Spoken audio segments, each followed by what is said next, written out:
Mēs atrodamies Stūrīšos, Laidas pagastā, kur arī biedrība ir īstenojusi vienu līderu projektu. Kā rezultātā ir izveidots sajūtu dārzs.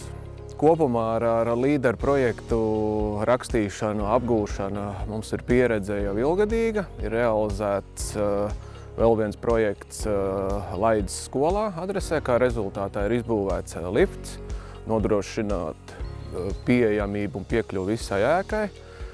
Līderu projekti kopumā, manuprāt, dod ļoti pozitīvu ekonomisko efektu gan uzņēmējiem, nevalstiskām organizācijām, kas rezultātā kopumā veicina šo sabiedrības attīstīšanos, lauku teritorijas pievilcību un tā tālāk.